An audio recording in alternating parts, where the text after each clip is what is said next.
Good evening, everybody. For those of you that didn't hear Lamar, we're getting ready to get started. Hello? Hi, Paul. Is this on? All right, everybody. Thank you for coming out. I think that's what you said earlier. And, okay, now that everybody's settling in, I'd like to open us with a word of prayer. So, please join me in prayer. Lord, we ask that your Spirit prevail over us this evening. Through the inspiration you gave our founding fathers, you knit a nation together with intricate detail. Out of 3 branches, 1 government, as you are 3 in 1. Out of 50 states, 1 nation, as your many people are 1 body. Lord, remind us that even though we have our differences and disagreements, you have made us 1 people. We ask that the Spirit of truth prevail, truth that unifies. Give us the capacity to speak humbly, patiently, and with forbearance.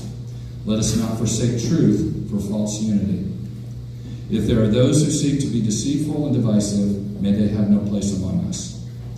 We ask your special anointing that we can reach the hearts and minds of our neighbors, that we would be guided by the desire to speak truth in love. As these candidates speak this evening, we ask that there be a spirit akin to Solomon when he prayed. Give your servant a discerning heart to govern your people and distinguish between right and wrong. Lord, this evening we lift up these candidates. We also lift up our elected officials, that they seek your wisdom first and foremost, so they can be blessed as King Solomon was. Lord, protect those in military service, law enforcement, and all other first responders. Bless and protect the people of this nation and all those in leadership over us. Amen. Thank you.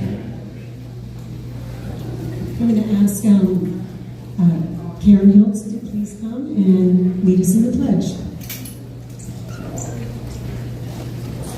If everyone will please stand, remove your hats, and face the flag. Thank you. I pledge allegiance to the flag of the United States of America and to the republic for which it stands, one nation, under God, indivisible, with liberty and justice for all. Thank you. And Angela County has graciously agreed to sing the national anthem. I appreciate it if y'all would keep standing. Thank you.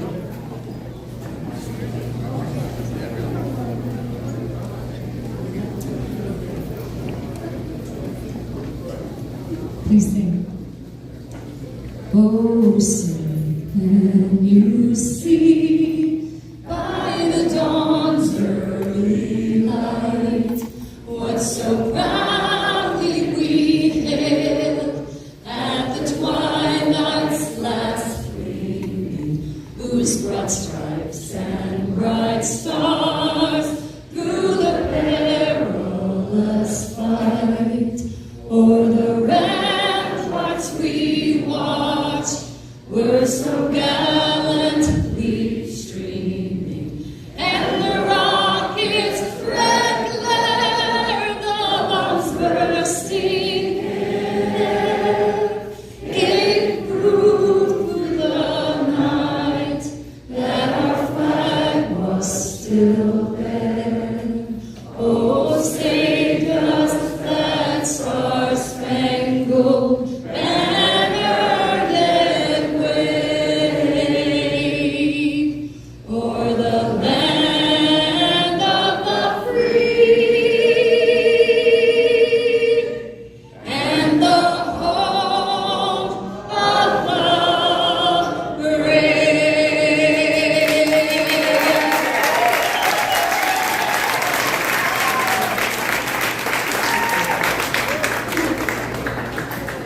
Thanks so much, Angela.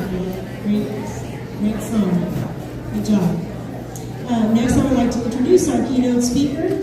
K. Carl Smith is a retired U.S. Army officer and former member of President Trump's presidential campaign Coalition Advisory Board. K. Carl is a nationally recognized author, speaker, and creator of the Frederick Douglass Republican Engagement Strategy, a powerful, improving, persuasive messaging approach. developed through 12 years of real-world successes.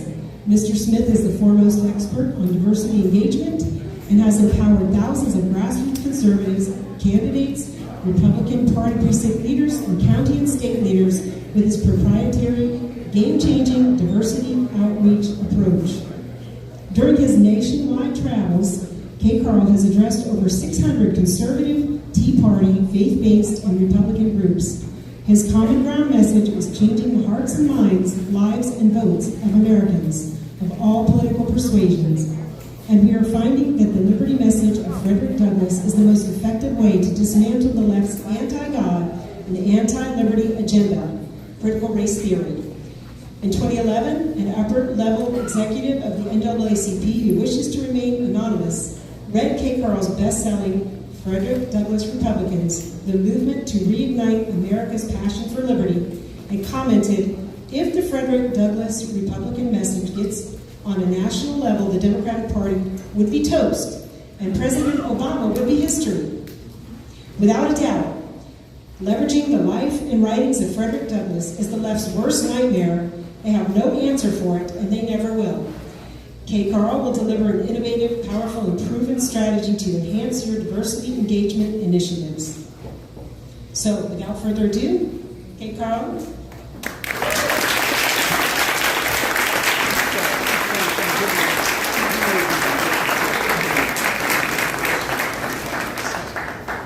Thank you kindly. How's everyone doing? It's a pleasure to be back in your community. I was here 5 years ago, I guess, in a different location. I think was it the Elks Club? But thank you for inviting me back. How much time do I have? Because don't say that. 4 or 5 minutes? 4 or 5 minutes. Okay. I said I'm on my A game today now. Y'all gotta be careful. Look, let's get right to it because I don't want to waste your time. And I thank you for being here. What I want to do for the time I'm with you, I'm all about empowerment. When you leave here today, I'm going to give you a how-to. See, my thing is messaging. I believe that when it comes to saving our nation, as conservatives, we got to become better messengers of liberty. We got to have conversations with people, not confrontations. We got to be on the offense all the time. Okay? So to understand, well, let me back up. Let me tell you a little bit more about myself before I get to this. So I was born in Pine Bluff, Arkansas. My father is a math genius. So in 1964, when my father received his master's degree in mathematics, he was recruited and hired by the George C. Marshall Space Flight Center in Huntsville, Alabama. So we moved from Arkansas to Alabama in 1964. We moved from Arkansas to Alabama in 1964. You follow me? We moved from Arkansas to George Wallace country in 1964. When a lot of blacks were fleeing the South, my father took his family further south. And a young boy growing up in Huntsville, Alabama had a chance to experience some things and witness a lot of things as it pertains to race relations. I have 3 siblings, 4 boys. All of us are 5 years apart. So my dad was indeed a mathematician. He didn't want 2 boys in college at the same time. Spread that thing out. I come from good stock. Unfortunately, I lost both my parents last year to quote-unquote COVID complications, which I don't believe that's the case. I personally believe when they went into the hospital, that was a downgrade in healthcare, and they died of remdesivir. I come from good stock. My parents at that time had been married for 70 years. 70 years. I haven't mastered that yet. It's not because I haven't tried. I haven't mastered that one. Look, let's talk about messaging. When it comes to messaging, the first thing we got to understand that we're getting our clocks clean. In terms that the left has demonized the word conservative. When you tell someone you're conservative, you just grew 7 heads, and the attack is on. And that prevents us from being on the offense. And that prevents us from getting people to listen to us. I'm not going to listen to somebody I perceive as a racist. It's not going to happen. There's nothing a racist can tell me. So that's why it's so important as conservatives and Republicans, we have to win that battle. We have to learn how to trump the race card, pun intended. You follow me? When you leave here tonight, you're going to have the confidence, the knowledge, and the skill to trump the race card and be on the offense all the time. I guarantee you that. Let me ask you this question, 2 questions. If you're sick and tired of being called a racist, raise your hand. You're sick and tired of it. Only half the room. Y'all being honest? I'm sick and tired of being called Uncle Tom. I'm sick of it. I'm tired of being on the defense. So I was asked to come in and talk to you about outreach. And I am going to do that. But I'm also going to talk to you about is in-reach. You probably never heard that word before. It's something we came up with. And what is in-reach? Of course, outreach is really when you go out and talk to somebody who may not look like you. Okay? Diversity. In-reach is when you learn how to have a conversation with members of your own family. It's called in-reach. You know what I'm talking about. You got that grandchild, the grandchildren, a brother and a sister, a mother and father, who somehow, some way got that socialist indoctrination, and because you're a conservative, they're calling you a racist. Tonight, I'm going to help to bring some political healing to your own families. I'm going to give you the strategy, but I can't give you the wheel. Okay? So if I tell you the word conservative has a racist connotation, would you believe me? Yes. If I tell you that we got to stop using the word conservative and come up with something else, would you believe me? Yes. We got to stop using it. What sense does it make to use a word that we know we're going to lose? It don't make any sense. Well, in case you may not believe me, maybe you'll believe this guy. I'm going to play an audio for you right quick. This gentleman made this comment during the Second Harvest, this radio show, November 2018. You're going to recognize who he is. It's about a minute long.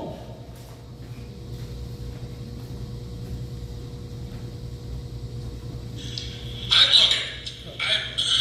don't like having to say this, but being honest with you and with myself is paramount. And I can tell you, and you know this without me telling you, that if conservatism and liberalism are brands, the left has succeeded in destroying the brand of conservative. All you have to say the word conservative and they think you're talking about a Nazi or a racist. Pushing conservatism is not the answer. So what I would suggest to you, when you're out and about and you're doing, if you run give you an occasion where you have the opportunity to talk politics to people that don't agree with you, do not use the word conservative. Do everything else, but don't call yourself that. Don't promote it. We've got a brand problem. It's time and I hate it. I hate having to admit it. Get rid of it. Stop calling yourself that. Just be one.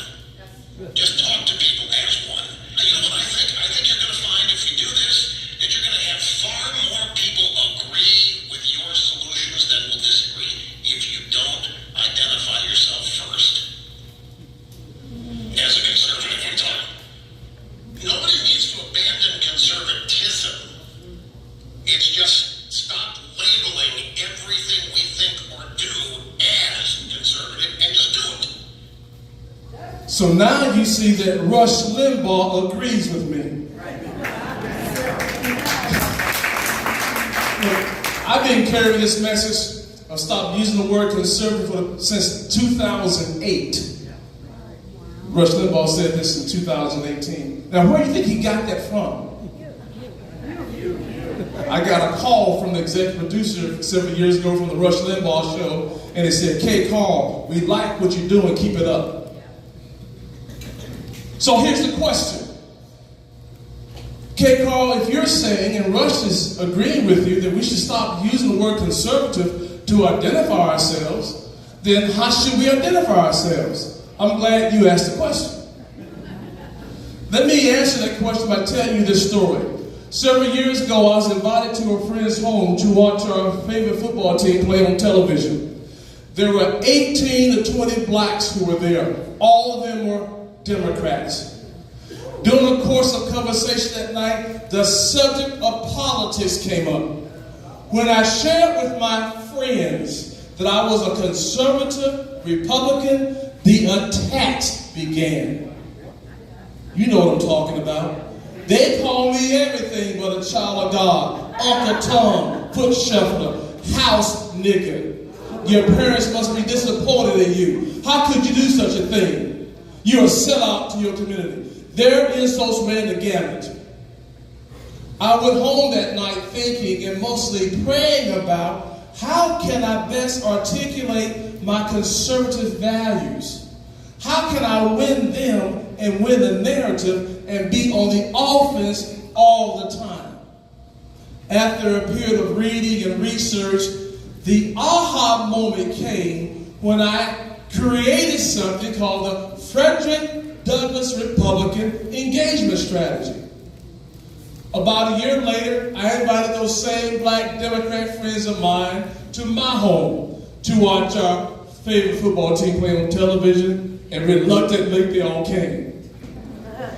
And again, the subject of politics came up. When they said, oh, Kay Carr, he's a conservative Republican, I said, wait a minute. I'm more than a conservative. I'm more than a Republican. I am a Frederick Douglass Republican, and I believe in the life and power values of Frederick Douglass. Respect for the U.S. Constitution, respect for life. I believe in the limited power of government, economic prosperity, free speech, school choice, women's rights, religious liberty, the right to keep and bear arms, the right to vote. When I shared that with them, all of them started talking about how they were a Frederick Douglass Republican too. It worked. For the first time in my life, I had the confidence, the knowledge, and the skill to engage my family members, my friends, regarding my conservative values, without using the word conservative, but leveraging the phrase Frederick Douglass Republican and having content to come behind it. You can't just say the phrase. You got to have the content. What's the content? I believe the life and power values of Douglass. See, we call them life empowering values in lieu of saying conservative values. Why? The word conservative has been demonized. Before I explain the strategy to you, let me quickly explain to you why, or first of all, who was Frederick Douglass and why do we leverage him? In my personal opinion, Frederick Douglass is America's greatest writer, thinker, speaker on liberty and the Constitution. He's the greatest. He's the greatest for several reasons, but in particular because I like it, the left has no answer for him. He was a slave. He didn't own any slaves. You can't play the race card on him. He wasn't a racist. He was a victim of racism. Frederick Douglass was born in 1818 in the Eastern Shores area of Maryland, and the way I like to put it, Frederick Douglass was born below poverty. See, when you're born into slavery, you're born below poverty. He was a slave for the first 20 years of his life. Never slept in bed to age 8, never owned a pair of shoes to age 10. He was homeschooled, self-taught. He started his own homeschooling program. And you want to know why? Because he rejected the slave master's Common Core curriculum. Y'all got that? Frederick Douglass. Let me share some tidbits about Douglass's life that's going to blow your mind. Number one, he wrote 3 autobiographies. He didn't have a ghostwriter. I make that point because based on my reading of history, at that time in history, 90% of blacks cannot read or write. That brother wrote 3 books. He learned how to read and write while he was a slave on a plantation. He had escaped from slavery in 1838 at the age of 20. 0 days of formal schooling. Frederick Douglass, excuse me for a minute. I've been traveling, talking all week. I'm going to make it through. Frederick Douglass was an advisor to 5 Republican presidents. Abraham Lincoln, Ulysses S. Grant, James Garfield, Rutherford Hayes, and Benjamin Harrison. Frederick Douglass passed away in 1895 at the age of 77. He died of a massive heart attack. At the time of his death, Frederick Douglass had $300,000 in savings.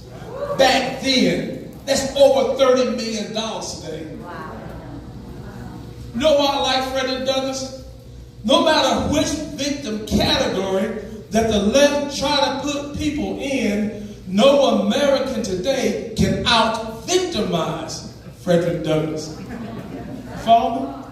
So Frederick Douglass' life is inspiring. But when it comes to the writings, the literary legacy of Frederick Douglass, this is what we need to leverage to win the narrative and trump the race card. Let me make this provocative statement right here. What Frederick Douglass had to say about liberty, the Constitution, free speech, religious liberty, immigration, school choice, women's rights, the right to keep and bear arms, economic prosperity, the right to vote, he wrote about all those things. What he had to say about those things are more important what any of the founding fathers had to say. That's blasphemy, K. Carl.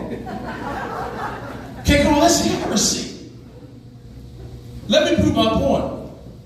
The founders gave us 2 magnificent documents, the Constitution and the Declaration of Independence. Right? Now, follow me. Some of the founders owned slaves. So when it comes to liberty and the Constitution, the founders are tainted as racist.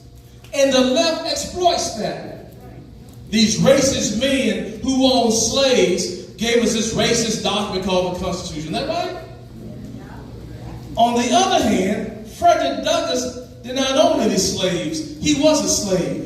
But in his writings and in his speeches, he affirmed the founding fathers and he affirmed the Constitution. That's where the left has no answer for. So to be a Frederick Douglass Republican, it is not based on your skin color.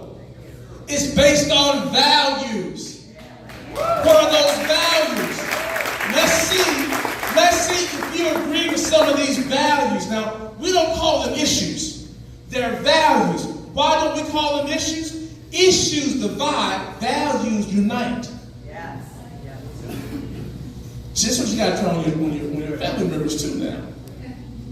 Values unite. So if you agree with some of these values, you probably don't agree with 80%. When we test market this value idea, people agree with 90% of the values, if not more. What are some of those values again? Respect for the U.S. Constitution. Respect for life. The belief in the limited power of government, economic prosperity, free speech, school choice, women's rights, the right to keep and bear arms, religious liberty. It's total 12. I think I got about 10, and I can tell you later. So it's about those values, those life-empowering values. That's what you have to leverage when you engage. The political identity, I'm a Frederick Douglass Republican. It's not about color, it's about values. Why does this strategy work? Now, be honest with you, I didn't come up with this idea. I've just been chosen. God gave this to me. So for the past 12 years, I've been traveling the country, and I go out and I purposely preach to the choir. And empower the choir how to go out and bring in new choir members that's more diverse. And give the choir a new song to sing. I love hymns. But we got to mix it up a little bit, you know? Got to put some Frederick Douglass in it, some Kirk Franklin, whatever you got to call it. You follow me? God is so wise. The Frederick Douglass Republican moniker is an oxymoron for a lot of people. Frederick Douglass is an icon of liberty. Republican, because of negative propaganda from the left, Republican is an icon for racism. Liberty, racism, the two just don't go together. So when you say to someone, I'm a Frederick Douglass Republican, and I embrace the life and power values of Douglass, when you say Frederick Douglass Republican, you just created a mystery in their mind, and now they don't know what you're talking about. That's when you seize control of the narrative. How many heard of Dr. Keith Rose out of Corpus Christi? He has a podcast called The Scalpel. Keith Rose, you have to check Keith out. I was on Dr. Rose's podcast about a couple of weeks ago in Corpus Christi. He was telling me, he said, Kay Carl, I cannot talk to my daughter about politics. We have agreed to not talk about politics because she's been indoctrinated with that socialism. She's went to college. Now, she was raised as a conservative. She's going to college now. Now she came back as a socialist. He said, Kay Carl, I tried your strategy out. I went home last night and I told my daughter, I said, baby, guess what? I'm no longer a conservative. She said, what?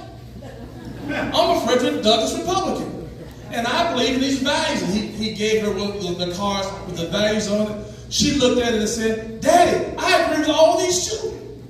He said, Kay Carl, for the first time in years, I had a conversation with my daughter, not a confrontation. So, Republicans always talk about we want to do outreach. And I tell them, stop talking about outreach until you master inreach. So you practice on your family members. And once you can practice on your family members and you can get them to change how they think and how they vote, outreach becomes easy. There's a biblical reason why I'm saying that inreach is first, outreach comes later. In the first chapter of Acts, after 3.5 years of the Christ training his disciples, he sat down with them. And he said to them, don't you leave now till you receive the power. He was referring to the power of the Holy Spirit. Don't you leave and do outreach until you receive the power. The power is training. Then he said to them, when you go out, I want you to go to Jerusalem, Judea, Samaria, other parts of the earth. Am I right? Follow the process. Jerusalem. Where is Jerusalem? That's your community. That's your precinct. That's your Thanksgiving dinner table. That's in reach. You follow me? Then he said, go to Judea. Where's Judea? That's the community outside where you live. Maybe a different precinct. Right? Jerusalem, Judea, Samaria. Where is Samaria? Now you go into a community that may not look like you and could be antagonistic. That's outreach. You don't do outreach first. You do inreach first. You practice on your siblings. Those little sausage you got. They're going to come around your house around Thanksgiving time. But be careful. You got to know how to engage them. So this engagement strategy is not a gimmick. It's not an engagement strategy on how to talk to black folks. It's an engagement strategy, leveraged correctly, how you can engage anyone regarding your conservative values and be on the offense. How much time I got left? All right. I don't want to put anybody to sleep. I was an advisor to President Trump presidential campaign 2 years. And we had a meeting. I live in the Birmingham area of Alabama, a city called Trussville. And I had to go to D.C. for a meeting. And when you fly Delta, you leave Alabama, you got to go to Atlanta, get your connecting flight, then you go to other parts of the United States, right? So I'm going to my meeting. I'm in the Atlanta airport at my gate. Had on my Trump cap. A black man in Atlanta airport wearing a Trump cap. Okay? But now you gotta keep in mind, I didn't have the Trump cap that says, Make America Great. My Trump cap had the presidential seal on it, had Trump 45 on the bib and on the back. See, I was trying to have conversation, not a confrontation. Follow me? So I'm at my gate. Across, right in front of me, were 3 members of BLM. How do I know they had the t-shirts on? They looked at me. I looked at them. They looked at me, and I said, how do you like my cap? Now, let me school y'all on something here. Let me tell you the psychology behind that. If you ever walking through a bad neighborhood, in the neighborhood you're not from, and you see a group of guys clustering around, and you're concerned about your welfare, you go up there, you ask them for 50 cents before they ask you for some money. You beat them to the punch. If they know you coming in, ask them for 50 cents, they say, we can't rob them, they ain't got no money. You beat them to the punch, right? So they looked at me. They said, you support President Trump. I said, I support anybody that wants to do right, and nobody wants to do wrong. Then they said, then we started talking about the Constitution. And they made the comment, the Constitution is a race. This is what they've been taught. They've been taught, and I was taught the same thing, I was in college now. I was a Democrat and became a Republican. I was taught in college, and they told me this, that the Constitution is a pro-slavery document. And the 3/5 clause in the Constitution mean that blacks are 3/5 of a human being. I was taught, it's still being taught today, except by these BLM kids. So we started having this conversation. Before it got too far, I quickly gave them my political identity. I said, look, I've been inspired by the life and writings of Frederick Douglass. I hold Frederick Douglass in high esteem, and I agree with his life and power values, and I went through them. I said, regarding your comment about the 3/5 clause, here's what Douglass said about it. Shut it down. They said to me, we never heard that before. Most young people never heard the liberty message of Frederick Douglass. They get a heavy dose of Karl Marx, but not Douglass. Here's a contrast of Douglass and Karl Marx I want to keep in your mind. Frederick Douglass and Karl Marx were both born in 1818. Karl Marx was born in Germany, never had a real job in his life. His daddy was a lawyer. He married into money. Engel provided for him. Douglass born into slavery. Karl Marx was a theorist about oppression. Frederick Douglass had real life experiences about oppression. When I shared that with these BLM members, I said to them, I said, Karl Marx was a poster child for white privilege. But yet you don't follow what he has to say. Why don't you follow Frederick Douglass, what he had to say? You can hear a pin drop. We've never been taught Douglass. What you have to do, what I have to do, we have to become knowledgeable about the liberty message of Douglass and interwork that into our message. When we engage people, don't just quote the founders all the time. Put Douglass in there. The left has Karl Marx on their team. Put Douglass on your team, give him the ball, and get out of the way. You don't have to call no special plays. Give Douglass the ball and let him run. Leverage his liberty message. It's a game changer. The left has no answer for it, and they never will. Never will. This whole engagement strategy, it's more powerful and effective when a white person leverages it and uses it than a black person. Really, K-Call? Really? Think about it. White Republicans, white conservatives, they're racist. What is a racist when we talk about Frederick Douglass for? When you say I'm a Frederick Douglass Republican, I hold Frederick Douglass in high esteem. You come with those values that you believe in. You just took a step to trump the race card. Because what are they thinking? What are they thinking?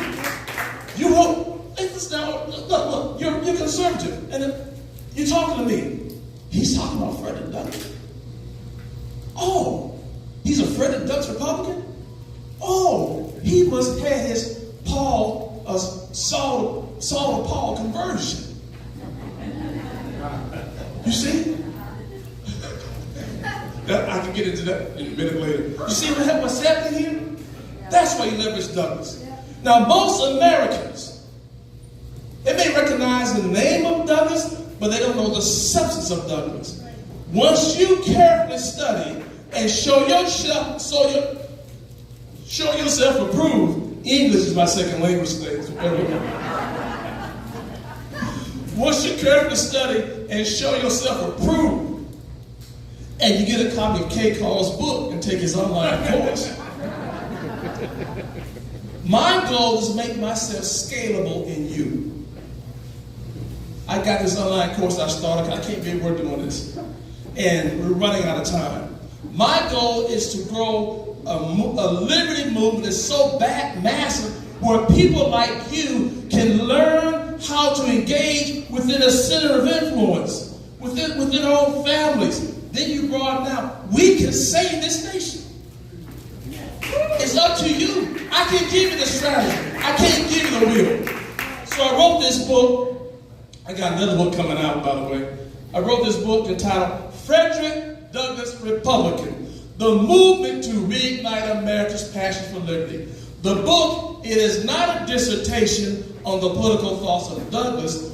What it is a conservative action handbook that gives you the strategy on how to trump the race card, how to engage. In this book, I took 4 of the life empowering values: respect for the Constitution, respect for life, the belief in the limited power of government, and belief in economic. Oh, that's not true. Respect for the Constitution, respect for life, belief in limited power of government, and personal responsibility. And I give you 5 quotes from Frederick Douglass, what he had to say. Remember now, there are a total of 12 life empowering values. So I give you that in the book. Now, unfortunately, I don't have any books with me because I can't keep them. I can't keep them. The book,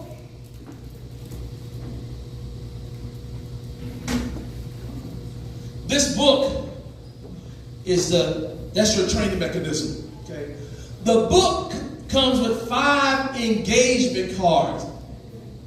What's the engagement card? The engagement card, it is a 6x9 card with a picture of Douglass on it and a quote from Frederick Douglass regarding those 12 life empowering values. We call it the engagement card. That's the card you give the people to have them wake up. It don't say anything about being a Republican. The word conservative is not on there. It's about liberty. When you leverage what a former slave had to say, that resonates with people. You follow me? So the book, the card, if you're interested in this is what I'll do. And I encourage you to do this. Because what I'm giving to you tonight is probably quick. And it's a lot to download. I have an online course. I'm going to give you a QR code. This table over here, I have my iPad up. Hit the QR code, sign up for the online course, we send you the book for free. The online course, you have unlimited access to the course for 1 whole year. Don't take a whole year to go through the course. You need to get done in the next 6 months. It's about 3.5 hours of videos where you and I one-on-one, I go through this whole thing while the word conservative with a racist connotation. I go through Frederick Douglass, why Douglass is a divine fit to help us get through what we in terms of saving liberty. I get into why the word conservative has a racist connotation, not just because of propaganda, but what were the Republican conservative missteps where the word conservative started having a racist meaning. Then I get into I role play with you. And if if you're interested, I do a monthly coaching call with my students. Make sense to you? I got to give you this. The Frederick Douglass Republican Engagement Strategy is based on the liberty message of Frederick Douglass and the outreach strategy of the Apostle Paul. When you really think about it, the Apostle Paul was a diversity outreach specialist. He took this message to whom? The Gentile, people of different ethnicities, right? God called the Apostle Paul and commissioned him to take the message to the Gentiles, correct? By occupation, the Apostle Paul, he was an attorney and he was a tent maker. God called the Apostle Paul to establish a big tent. Big tent is a metaphoric expression for diversity outreach. We say it all the time. We got to have a big tent, don't we? In 1 Corinthians 9:22, I think it was, it is, Apostle Paul said this. He said, quote, I have become all things to all people. What did he mean by that? When you read some of the other translations, it says this. Paul said, I entered their world, talking about the Gentiles, and I tried to experience life from their viewpoint. If you enter my world as a black American, and you try to experience life from my viewpoint, you're going to quickly discover the word conservative is not the language of liberty, it's the language of oppression. If you enter the lives of young people today who's getting this indoctrination on college campuses that conservatives are racist and Nazis, their definition of conservative is not the same as ours. Paul said, I didn't take on their ways, but I knew what words to use. That's what the course is all about. Oh, the course, by the way, the book sells for $20. No, I used to do it. When I have my books, I used to do this capitalism joke. I say, look, I got books on the table. The books are free. The autograph in each book is $20. But I don't have any books, so I can't tell that joke. But look, you can come to the website, you can get the book. It's $20 on the website. No, it's $25 on the website. The book is $25 because we got to keep shipping in. But the online course, you sign up for it, you get the book for free. The online course is $49, period. And if you want coaching, you just got to call me. That's a game changer. What questions you have? How much time I got left? Y'all understand what I'm saying here? Yeah. Make sense to you? I just gave you the wheel. No, I hope I gave you the wheel too. I just gave you the strategy. It's up to you to have a wheel. The website is KC. I take that back. That's a different website. This website for this course, diversityengagement.org. I got a QR code if you want to do it tonight. Diversity, DIVERSITY, engagement.org. Anything that's needed to cover? That everything? Any questions? Yes, sir. When's the next book coming out? What's it going to talk about? The next book, give me about 2 weeks. I'm working hard on it in between speaking. The next book's entitled Telling Conservatives the Truth. And in that book, the Apostle Paul thing I just shared with you, how the Bible, through Paul's ministry, God has given us a blueprint on how to do engagement. Also, I'm going to lay out in the book, God, through Paul's ministry, God gives the blueprint on how to trump the race card. That's in Paul's ministry. And I get into the word conservative, the historical thing that happened in 64 where that word started having a racist connotation. I give you the answer to the questions you had. How do we get into this mess in terms of why we're on the fence? Here's the irony. Democrat Party had the KKK, had Jim Crow laws, supported slavery in the South, black codes. They're calling us racist. How did it happen? And the question is, how do we get control of the narrative back? Frederick Douglass Republican, leverage him. So don't focus on the man so much, But here's what you got to keep in mind about Frederick Douglass. He is the ideal embodiment of conservative values, liberty values. He was a slave. That's why he's so important. I didn't come up with this. I won the lottery. Out of 350 million people in the United States, God gave me this message. And I've been traveling the country for the past 12 years, empowering liberty advocates like you on how to get out here and save your community, save this nation, but more importantly, save your own families. And to ignite their passion for liberty. The left has no answer for Frederick Douglass. Any other question? You better catch me now. Yes.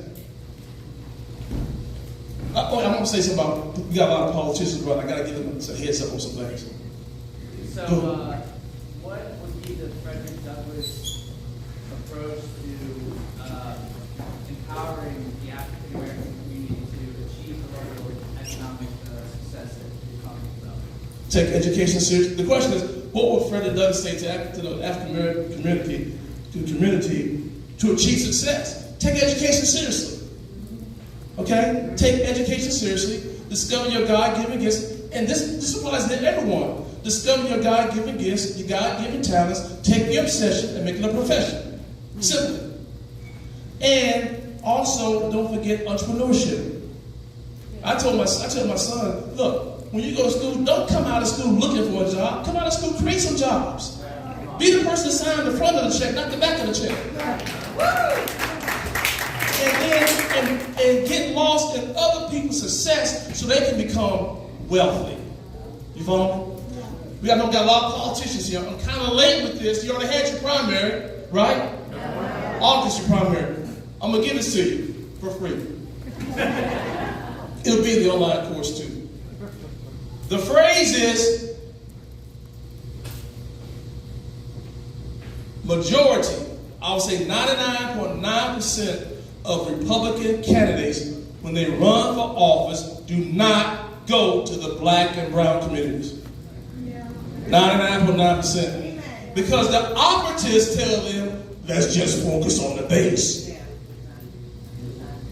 BS. Here's why.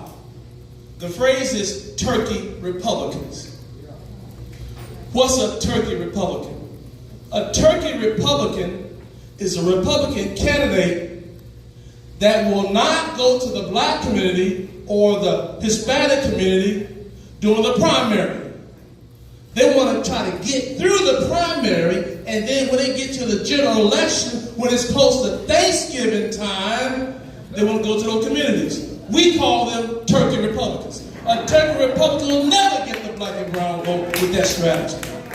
You got to plant some seeds during the primary, hope you have something to harvest during the general election. But don't go to the communities unless you've been trained how to do it, because you can blow a perfect opportunity. Don't go to these black communities and Hispanic communities talking about you're a conservative. That's not their word for liberty. You better learn how to leverage Frederick Douglass. Frederick Douglass is your hood pass. Makes sense to you? I give that to you because that's the problem. If you really believe in your message, why isn't your message more universal? If you really believe in it, but you don't go out there and just blow it. I was told one time by some operatives, it's a quote from Goldwater. Goldwater said, well, you got to hunt where the ducks are. My response is, why in the world are you hunting? You should be fishing with me. Get your butt out and fish. You follow me? That's all I got. And if you want to sign up for the online course, I'll be over here. I'll be at the end, of course. And thank you so much for inviting me. I hope it makes sense to you. I see a lot of Frederick Republicans out here. Raise your hand if you're a Frederick Republican. And you want to save this nation and your families. Thank you so much. Appreciate it.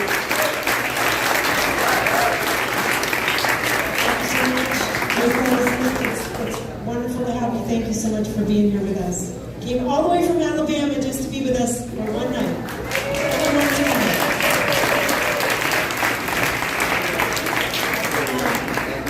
We're going to have an intermission in just a second, but before we do, there's a couple of and I'm going to get in trouble because I'm going to forget some people. But where's Michelle Coley? Michelle? There she is. Okay. Michelle kept me on track this whole time. She was amazing. And all these decorations are Michelle's handiwork. So Michelle has been invaluable. So we have a lot of helpers, and Pippin and others have been helpful too. And I also want to, give me just a second, sorry. I wanted to point out this beautiful artwork up here. Deborah, come up here. Where's Deborah? Can you come on up, Deborah? I just wanted you all to see Deborah's beautiful artwork, and she's the artist right there, Deborah. Okay? And the artwork, by the way, is for sale. So if anybody would like some of this beautiful artwork, it is for sale. So see Deborah. And it looks beautiful up here too. So thank you very much, Deborah, for bringing your beautiful artwork. Let's see who else. Okay, and Thomas, our tech guy, thank you, Thomas. And I'm going to let Paul introduce our dignitaries that are here. By the way, I'm Arnota Giacomo. I'm the Vice Chairman of the Republican Executive Committee. And if y'all could just quietly take a little break so we can introduce our dignitaries that are here with us tonight, I appreciate it very much. I don't know about you guys, but I kind of felt like I was in church. I was sitting in the front, up close, and I could hear what seemed a lot like hallelujahs coming from you all. It was really neat being here and listening. It really was kind of a powerful message, and I really enjoyed hearing you guys be involved. I'd like to take this time to recognize some of the elected officials and dignitaries that are with us. They're taking time out of the schedule. Some of them are candidates. The first one, Mayor Robbie Brackett, be back in the corner if you can raise your hands. Thank you for being here. And in the middle of the room, the lovely Leslie Swan, our supervisor of elections, if you can stand. Thank you, Leslie. In the back far corner, in the suit, Joe Flesher. Thank you. And next to him, thank you, he's the county commissioner, and then next to him is Carol Jean Jordan, our tax collector. Thank you for being here. Over on the other side of the room in the floral dress is Terry Barabord, our current chairman of the school board. Thank you. And in the back corner, raising her arms, is Jackie Rosario, also a current member of the school board.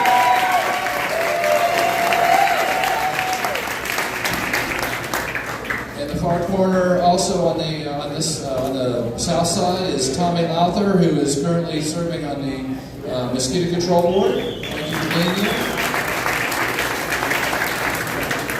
Any other elected officials that I have missed? Joe? Okay, Joe Berman, where are you? Oh, there you are. The orange or peach colored shirt. Thank you for being here. Can you hear me? Oh, Jay Kramer, chairman of the REC, is with us. Lamar is our vice chairman. Everybody give her a big round of applause for helping us. She has been really working hard. And Steve Gaffney, who is our treasurer, sitting right up front here. He works hard for the REC as well. Oh, Pat Stelz is the president of Republican Women. Thank you for being here. Have I missed anybody else? Any REC club presidents? My name is Bob Adair. Bob Adair. Thank you. Soil and Water Conservation District Board. Thank you. Thank you for serving, especially. And I appreciate you recognizing. I apologize that I didn't recognize you. Anybody else? Senator Rivera, actually the president of the Hispanic Republicans Club. Right here. And Taylor Deagle, where are you? Young Republicans, doing a lot of great work for the Young Republicans. Bob Wyatt, where are you? Chairman of the Republican Liberty Caucus, State of Florida. Caucus. Does a lot of work, especially in Tallahassee during the session. And we have for the Posey campaign his Corey Noble. Thank you for coming down. Anyone else? Okay, if the candidates could start coming forward and getting ready to be able to do their 3-minute presentations. I'm going to be keeping time for you. I'm going to give you a 1-minute warning. Each of you will have 3 minutes. And then capturing this for us with any interviews is Ryan Blake. Thank you, Ryan, for being here.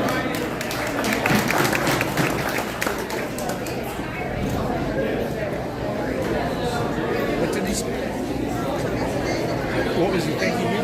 Yeah, thank you. Yeah. Okay. I didn't hear what he said. It's just. Yeah, I know. Yeah, oh, I know. It's a little noisy for us. So.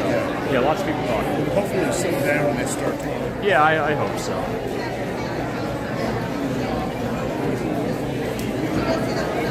So if all the candidates could come forward, please, at 7 o'clock, we're going to start with the 3-minute talk that each candidate will get 3 minutes to speak, and Paul is going to be our timekeeper, and Kim has got everyone organized. So thank you for coming forward. I think we're just going to put the mic down here in front of the stage. Make things go faster.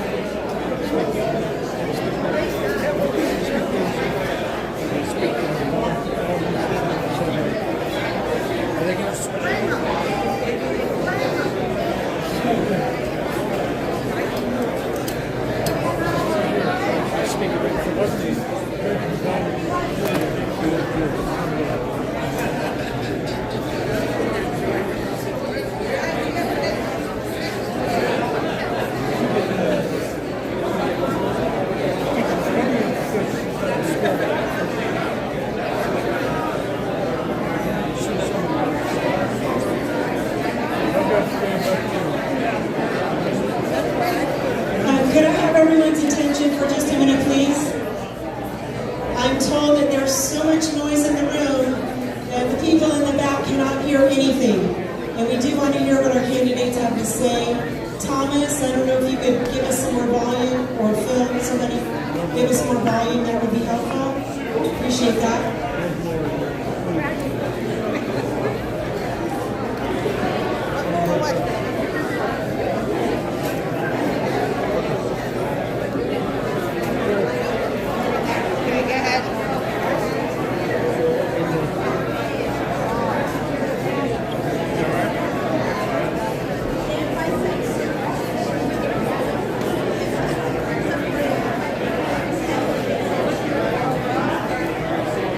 If someone took one of the books off of Jennifer's table and the survey that was on her table, please bring it back. It's important. Thank you.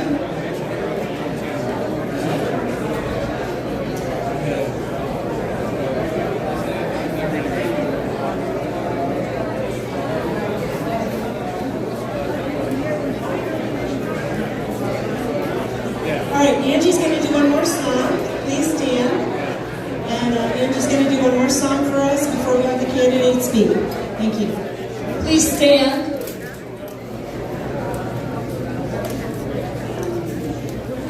And let's sing God Bless America together before the candidates. God bless America, land that I love. Stand beside her and guide her through the night with the light from above. From the mountains to the prairies, to the oceans, white with foam, and God bless America.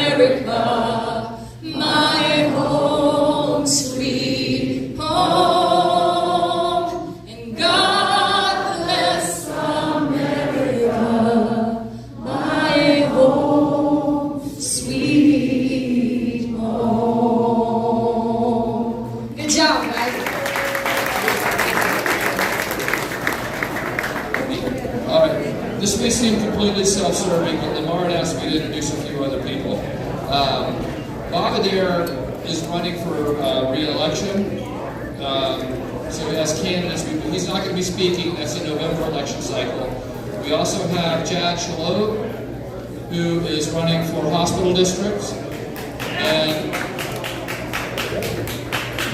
Igor Kromov, running for hospital district. This is the self-serving part, and I'm also running for hospital district. Okay, so at first we have Robbie Brackett running for State House District 34. So please welcome Robbie Brackett. Everybody hear me okay? All right, as you heard, I'm Robbie Brackett. I'm running for State House Representative, District 34. Okay, a little background about myself is I'm a lifelong Republican, lifelong resident of Monroe County, third generation actually. I spent most of my life working here, contributing back to the community as much as I can. For over 35 years of owning businesses, operating them, running them. I know what it's like to sign in front of a paycheck, and I think it's important to have that aspect. I have a wife and 3 beautiful daughters. My wife's named Samantha. My daughter's named Reagan, and she's in the back of the room tonight helping me out. Bailey, my middle one, and then Tia, my youngest. Currently, I'm the mayor of Vero Beach. I'm proud to be the mayor of Vero Beach. We've done a lot of work, done a lot of good things over here in the city. I didn't do it by myself at all. I had a lot of good help, a lot of good staff people, and other council members that helped out. So we're very proud of that. In our time there, we have not, I have fought against raising any taxes whatsoever and successfully won those fights so far. We have not raised taxes. In fact, we actually lowered the millage rate in my first year in office. So we're very proud of that. As mayor, we fought for freedoms. We never had a mandate in the city of Vero Beach of any kind. We asked people to be good neighbors, do the right thing, okay? And they did it. They performed outstandingly for me, and we're very happy and proud about that. So we'll continue to fight for our freedoms in Tallahassee. Continue to go there. Big proponent of the Second Amendment. You know, I big proponent of the Constitution. The Second Amendment tells me point blank I have a right to keep and bear arms. I shouldn't have to have this card that's in the back of my wallet for concealed weapons. And so I will support constitutional carry weapons in Tallahassee. Schools, parental choice. Parents need to have a choice of schools. They also need to have a say-so in what their kids are being taught and educated. I'm a very big proponent of that. I think Tallahassee has gone a little bit and made some good decisions, but there's still more to go to, further to do from that standpoint. With that, I'm going to close up here. Let you know that I'm here running for you. I'll be in the back. If you have any more questions, I'm here to serve the people. I'm here to be transparent like I am as mayor, and we will do everything we can to honor people here. We know what they want in Monroe County, and we'll fight for home rule too for the citizens here. With that, vote Robert Brackett August 23rd. I thank you for your vote.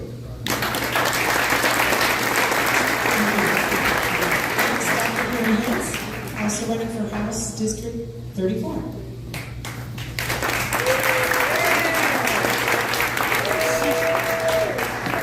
Good evening, and first of all, I want to thank each of you for taking the time to be here this evening. I'm Dr. Karen Hiltz, and I'm running for Florida House of Representatives. I am a Navy veteran. I had a business career in federal procurement, let me say that again, and I then became an education advocate. For those of you who do know, I tell you that my first sponsored bill when I am elected to the House will be an Educational Freedom for All bill. And what do I mean by that? I mean the money follows the child. So as West Virginia and the state of Arizona passed recently, the state tax dollars go to the parent in some form of an education savings account, and the parents have the right to choose the educational institution that best meets the needs of their child. Now, I'll give you an example. You have 3 children. One's autistic, one's gifted, and one's just an average kid like me. The autistic child, the parents can put into an educational institution that focuses on the needs of autistic children. With regards to the gifted child, they might want to go to a STEM, at science, technology, engineering, and math, so the parents can choose an educational environment that best meets those needs. I, as the average kid, will go to the zip code assigned school, which is my local public school, okay? mention, I'm a Navy veteran. Are you aware that 22 veterans die of suicide daily? And since 9/11, over 30,000 veterans have died of suicide. Let me repeat that. Over 30,000 veterans have died by suicide. This is unacceptable. As a Navy veteran, I will support veterans, and they deserve to have the promises that our nation promised them. They deserve to have them allocated to them. Okay? Sorry. I am against the red flag laws, and I am for constitutional carry.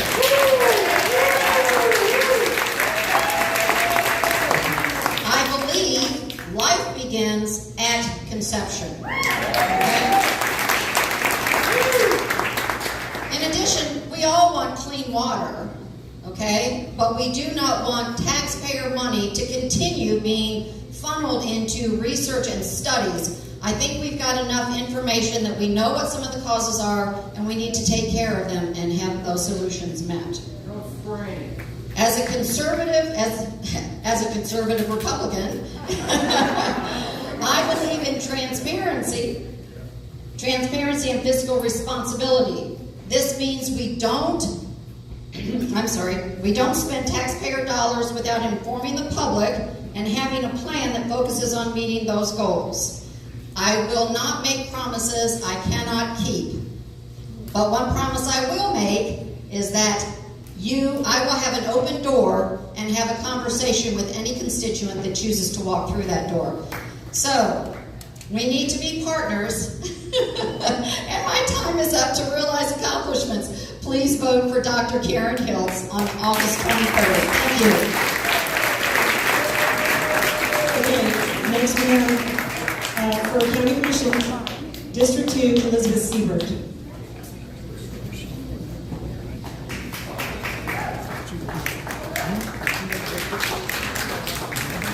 Thank you, and I want to thank the REC for putting on this venue for us. It is an honor and a privilege to run to be your next county commissioner, and we appreciate having a forum to get to know all of you.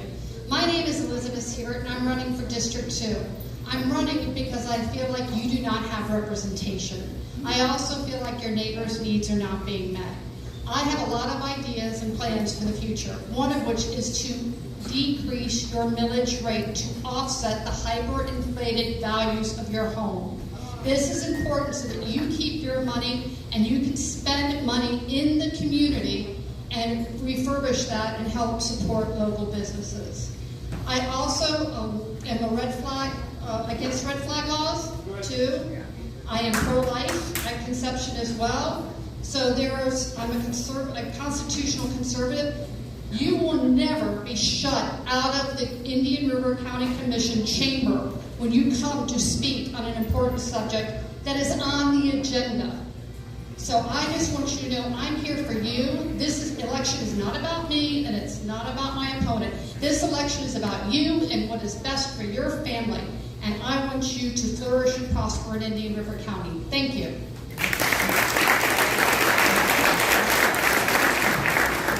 Next we have Joe Flesher, also running for District 2 and the current county commissioner. Thank you. Thank you. I'm Joe Flesher, the current county commissioner. I'm married to Rosemary for 33 years. We have 2 children, and those 2 children have gone through the United States Air Force Academy and are captains in your United States Air Force. They're currently serving. I apologize they couldn't be here today. However, let me tell you a little bit about myself.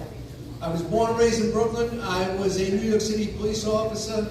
I dodged not coming home. And then I moved on. I was the manager at the Marriott Marquis in Times Square. I moved on. We relocated down here to this beautiful community, this beautiful county. And when we got here, I did not know where I was going until I found myself back in law enforcement again. And I worked for the Indian River County Sheriff's Office for 10 years. In 2006, I decided to run for office. I won. I appreciated it. And I continued to run, and I'm currently a county County Commissioner, and I've been working hard with integrity, experience, and dedication. And I just heard something that I have to clarify. We have the same millage rate that we have had. Today was budget day. It's 3.5475. That's what it was last year, the year before, and the year before. And in 2006, it was higher. That was when I first got elected. I want you to know that I take your life, your experience, your finances, your hard tax dollars that you have to contribute to this community seriously. Can I see a show of hands? How many people love this county? You love where you live? When you watch national TV and you say, I don't live there, I live here? How many people love this county? Raise your hands high. Well, I want you to know that I am proud to have been part of that for the past 16 years. I have contributed to your community, my community, and I've worked hard to ensure that we have what we have in Indian River County. I pledge to you this. I will continue to do that. I will continue to work on all the issues.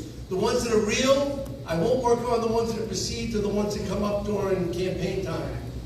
They're not real. I work on the real issues. And I'm here for your quality of life. And I will continue to work hard. You want to know more about the issues, about the lagoon? You want to talk about the train? You want to talk about everything that I've worked hard for you, for us. I want you to look at votejoeflesher.com. I have cards there. There's a QR code. You can pick it up. I have books. I'm happy to talk to anybody here. But I can tell you this. Most of the people in attendance are regulars, but we have a lot of new faces that I see, and I'm very happy that you're here. Thank you very much, and it's a pleasure to serve.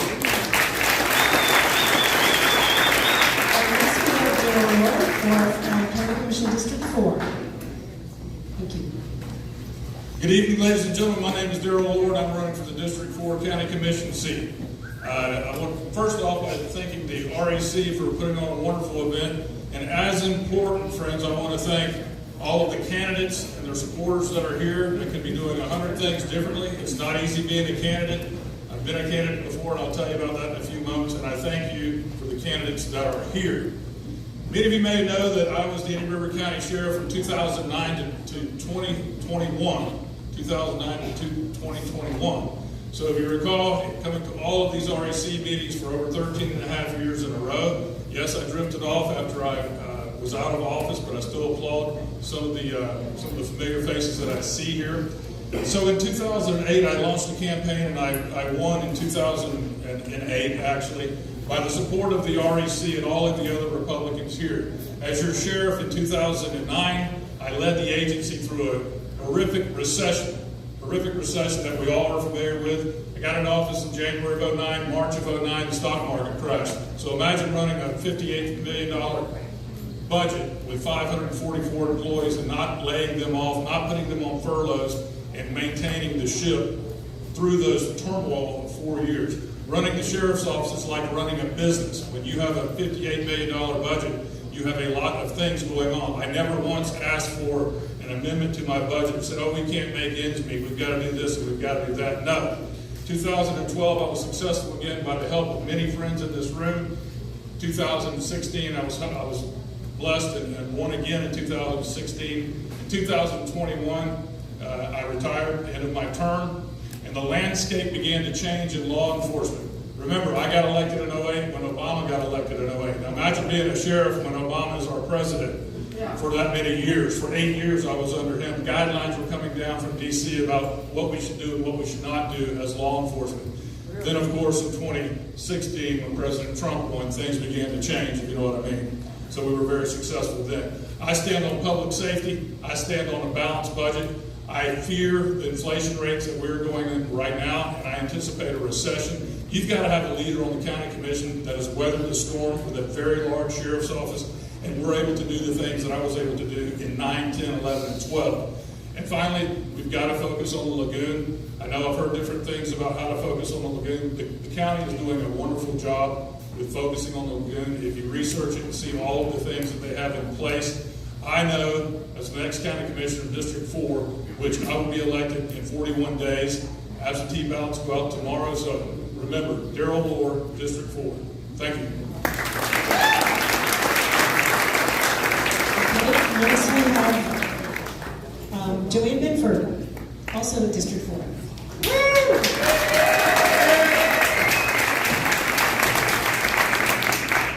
Hi, everybody. How about that Kate Carl and Frederick Douglas? Some of you don't know who I am, and I'm glad to see a lot of my fans and supporters here. I grew up in New York City and moved to Florida in 1989. Now, I started working at the age of 14 because I wanted to wear Jordache jeans. So my mom said, if you want to have Jordache jeans, go get a job. So the minute I was old enough to get my working papers, I did that. And growing up, I had the privilege of working for some really good companies in New York City. I worked for Bear Stearns, Thompson, McKinnon. I worked for some corporate offices, so I have the corporate skills to bring with me to the county commission. And when I moved here, I worked in electrical distribution, semiconductor prototype manufacturing. So I have a familiar relationship with manufacturing and trade skill jobs and offices like that. And then I dedicated 16 years to the school district right here of Indian River County. And I loved my work at the school district. And I rose from the bottom to the top. I started out low because I wanted to focus on my family and raising my kids. I wanted to have the same hours as the children did. And then I ended up working for the school district where I wanted to be for the principal. And I got to work with the school budget. I got to see how all the workings go together in the school. Now, I am a constitutional conservative. Sorry about that, Kay Carl. But I am. I take the Constitution seriously. Why? Because it has no party affiliation. It's there to secure the rights of everybody. And as a constitutional conservative, I'm going to take that oath seriously. And that's why I usually ask any candidate, it doesn't matter what position you're in, I always ask you, how do you feel about the red flag laws?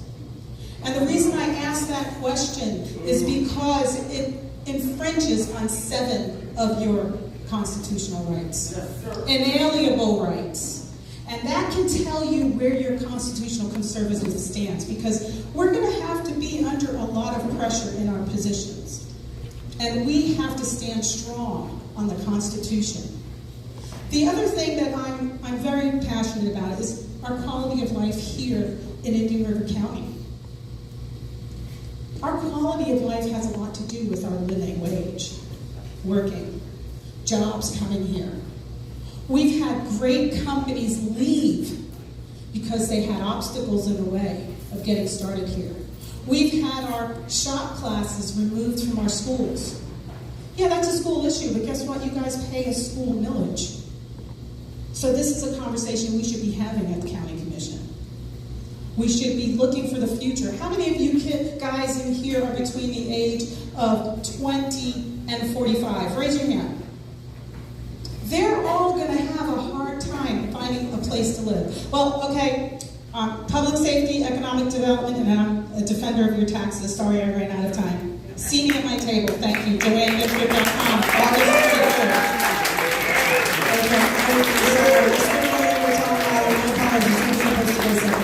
So tell them loud, they're District 4, and we'll give you an extra 30 seconds.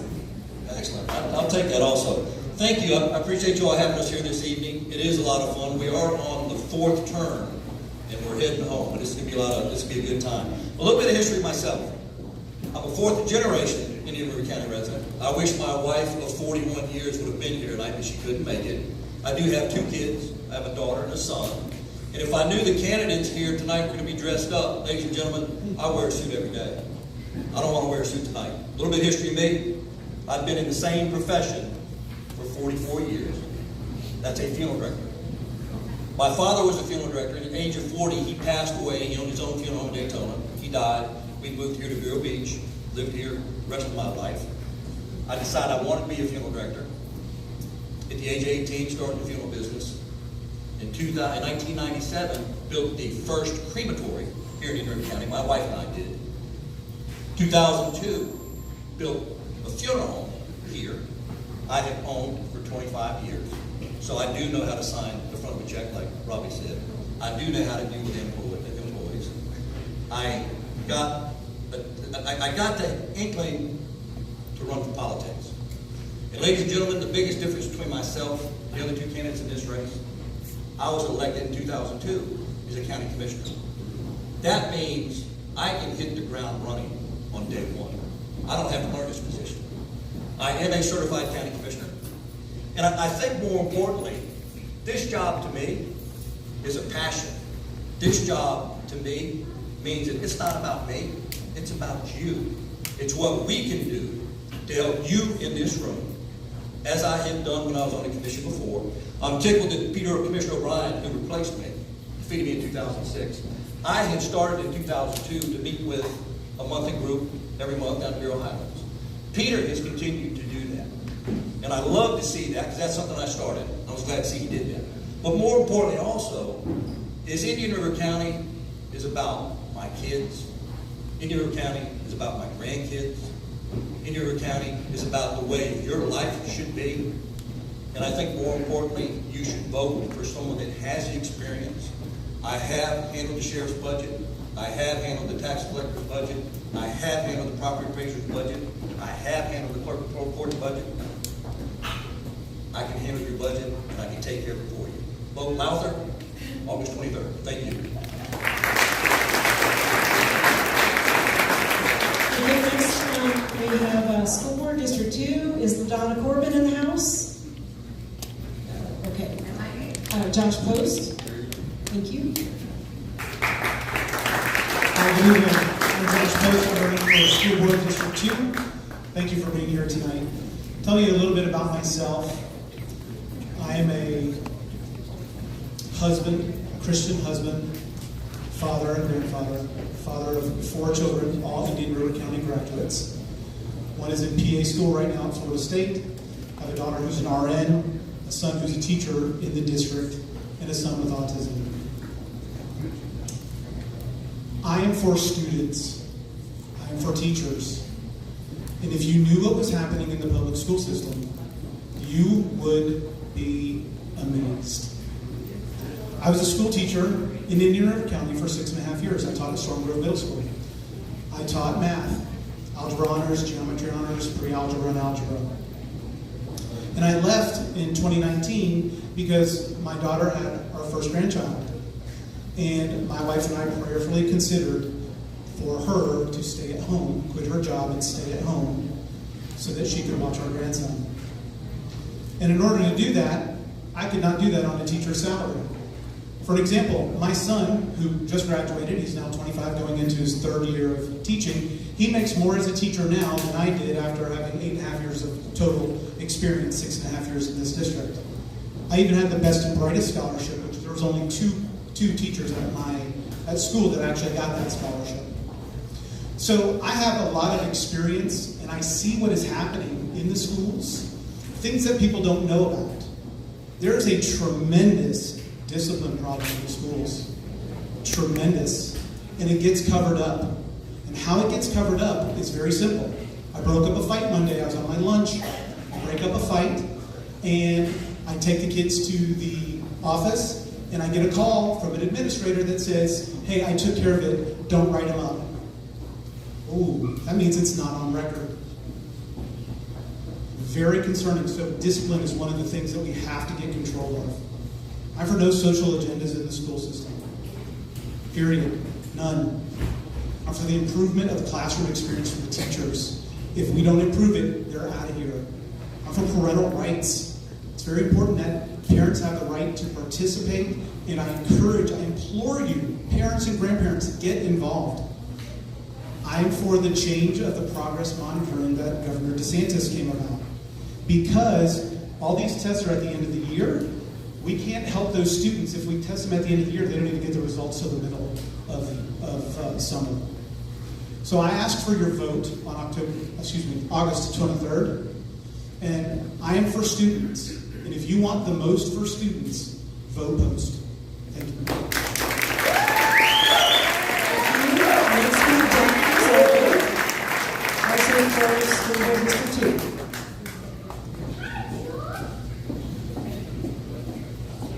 Hi, everyone. Thank you for coming here this evening. evening. I just wanted to first thank the best campaign manager in the world, my son Nicholas Rosario.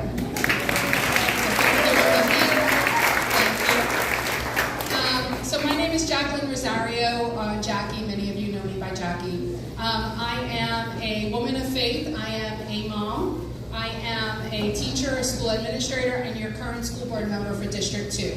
I was elected in 2018, and I will tell you that when I ran, I thought I knew the job that was before me, but I was grossly wrong. It wasn't until the pandemic hit that I realized the grave ramifications that can happen with the decisions that the school board members make in the lives of children in our district.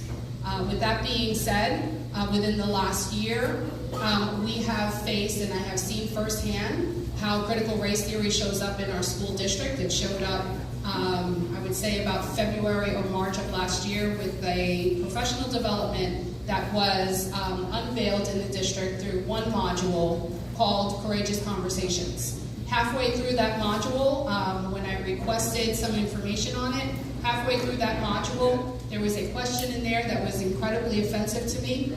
It was, it came in the context of saying if you wanted to have good relations or, you know, improved relations with those who you work with, your colleagues and other people in your life, you had to define your whiteness. So I was incredibly upset about that. I had to sit down with the superintendent and I asked him to define his whiteness. He could not define his whiteness. Then I asked him, because I really wanted to know, because I didn't know where I fit in this. The PD was really pitting one race against another, which is something that our wonderful Governor Ron DeSantis has created an executive order, and the DOE has created a rule that says no critical race theory, no divisive teaching, none of that in our school systems, and I'm 100% behind that. I am also someone who has voted no for masking consistently twice the previous year. I will not move on my values. I will not move on my values. I may compromise on some issues, but I will not compromise on values, and I think that's very important. It's probably why you hear so many scathing reviews in the newspaper about me, because those who are completely left don't like the way that the things that we all value the most.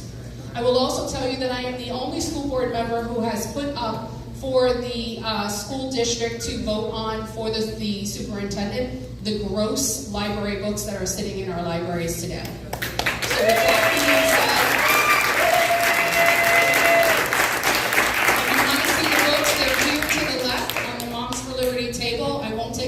more of your time, but thank you on August 23rd. You know how I vote on the board. Continue to have me there. Jacqueline Rosario, School Board Member, District 2. Thank you.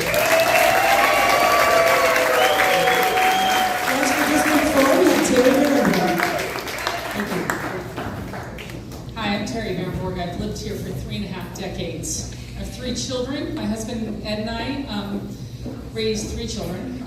All 3 went away to school and came back to this community because they love it so much. They all went to Dodgertown, Gifford, and Vero Beach High School. Our oldest is a professional golfer on the LPGA. However, she has not been touring for the last 3 years because she has a 3-year-old, and will be due with our 2nd grade child right around Election Day. Our middle child is in digital media, and our youngest is a public defender here in Indian River County. I say all that because I'm so proud of the fact that they love this community as much as I do. I have dedicated my life to children.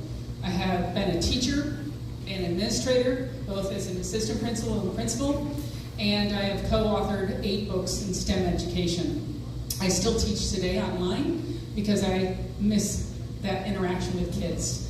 I have volunteered for numerous organizations in this community. I'm a big sister. I've been a big sister. I have worked as a Girl Scout leader, Cub Scout leader, Little League, all those things.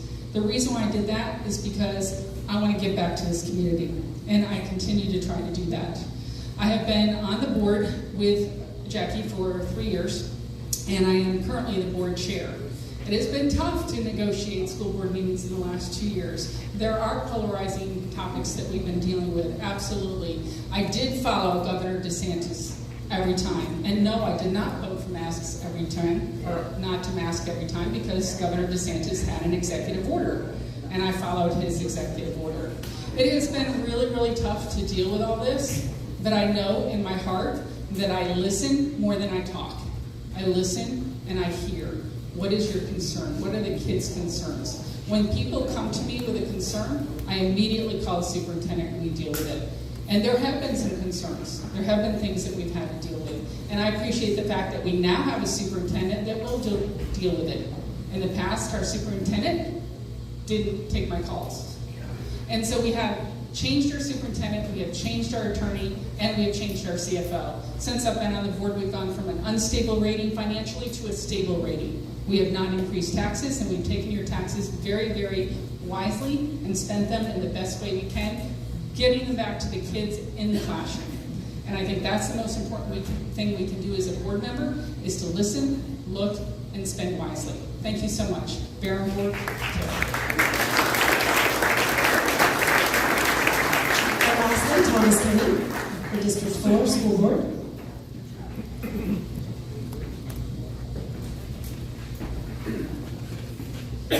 How's everyone? My name is Thomas Kenny. I'm running for School Board District 4 here in Indian River County. And I want to thank K. Carl Smith. That was amazing. You know, he had me thinking, because I've studied a little bit of Douglas. And there's one thing Douglas says in his autobiography that astounded me, and it still does to this day. He was upset with slavery, don't get me wrong. But he said, people are sinning against God before they're sinning against me. And that was powerful. And that's where I stand. My wife over here is Angela. Angela, stand up. She's my immediate family. We weren't able to have kids, but we have a beautiful family, extended family. Her sister has twins. It's awesome. I have 3 brothers and a sister. One of my brothers is deceased.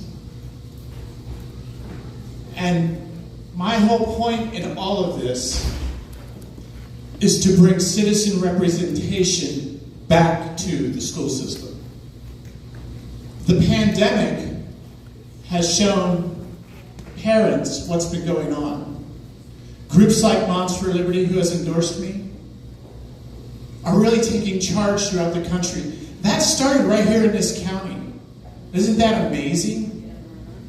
2 people, one from Brevard, one from Indian River, making an impact throughout the United States. And then think of this.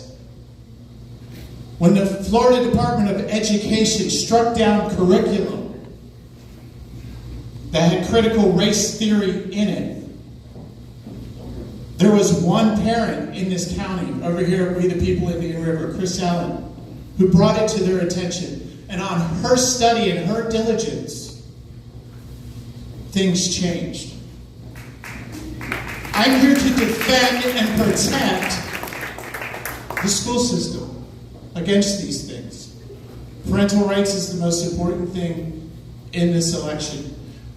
Florida is at the cutting edge of it in implementing it, and we are to continue to do that, and that's what I want to do with the school system. VoteThomasKenny.com. VoteThomasKenny.com. School District, District 4.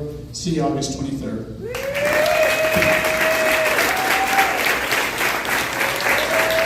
Thank you very much. Our goal tonight was to educate and to motivate and to activate. So please sign up with your favorite candidates and offer to volunteer for them or donate. Speaking of which, we have a donate box at the end, at the back of the room, if anybody would like to contribute to tonight's event. And we're going to move into the last part of our program now.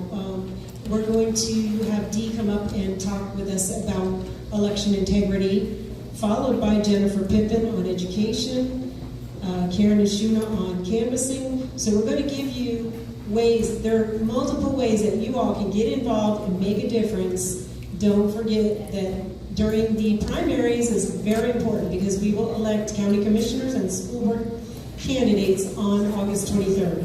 So please keep that date in mind. And we've got Dee, come on up, Dee Lavandera. Thank you everyone. Thank you for having me to speak. I have a lot of information, and so I'm just going to read it because I want you to hear what I've got to say about the election integrity.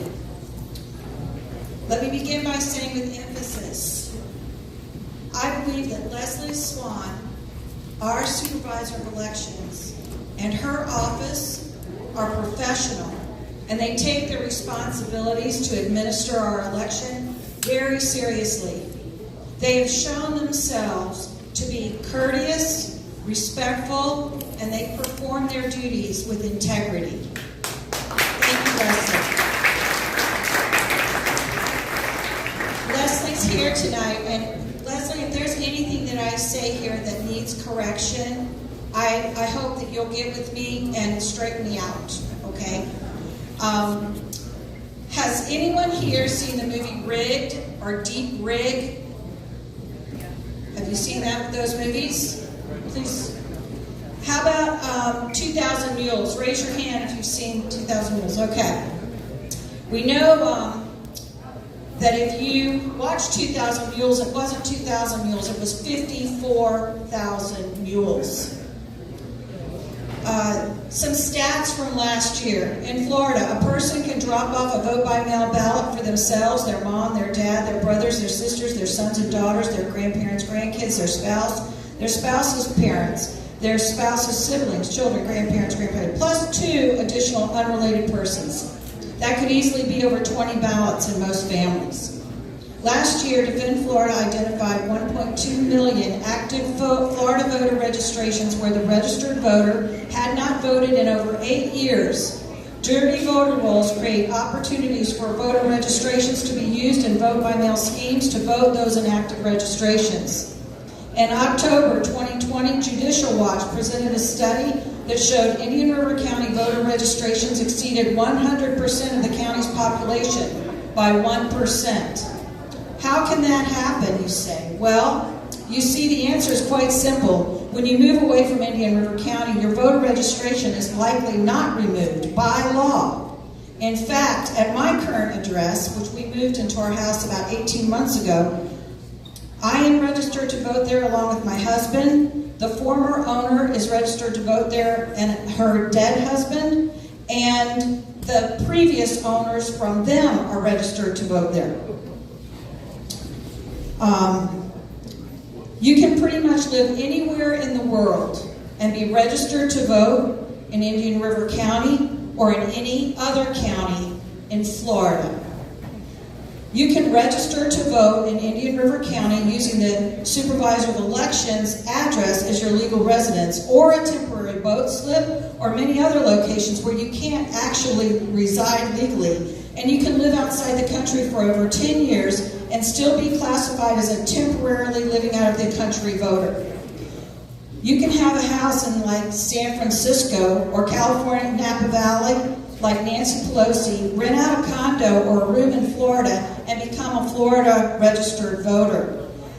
Then there is the SOE in the Florida Division of Elections, highly touted Election Registration Information Center, or the ERIC system. But it turns out ERIC isn't so wonderful after all. And Louisiana is the first state to put a halt to the use of ERIC. I haven't even touched the machines yet, but just for your information, did you know that the Florida counties that use Dominion have to run it on in Windows 7 compatibility mode? Currently, Florida election law that pretty much mirrors federal election law is a big part of our problem. For instance, by law, we are required to use the U.S. Postal Service to manage and determine voter addresses, validity, and accuracy. You can send a letter to Mickey Mouse to my address, and I will get the letter, even though the post office knows that Mickey Mouse doesn't live at my house. Worst of all, though, brace yourself. We at Defend Florida have been unable to get a straight answer from any SOE or anyone in Florida government on how or even if the state of Florida verifies U.S. citizenship when a voter registers to vote in this state. I want you to think about that. How does this all make you feel about the election's integrity in the Florida voting system? And remember, Florida is the gold standard of voting compared to the rest of the United States. We still have a lot of work to do. I will say that I believe that it mostly stems from the way the federal laws have impacted Florida's state laws in terms of the voting requirements that they have to abide by, particularly the U.S. Postal Service and U.S. citizenship. I want to thank all of you that have signed up as poll watchers for this primary. We still need more. We have about 70 poll watchers that have signed up, and we could use at least 20 more poll watchers for this primary election. If you're interested in being in the primary election poll watching process, just come over to this table and I'll sign you up that says Defend Florida. And also, if you're interested in learning more about election integrity and what Defend Florida's initiatives are, please come see me. I'll be happy to talk to you. Thank you so much.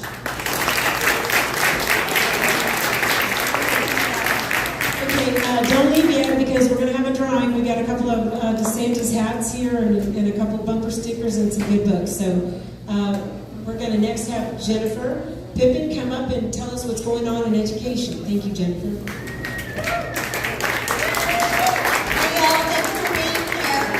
How many parents do we have here? Raise your hand if you're a parent.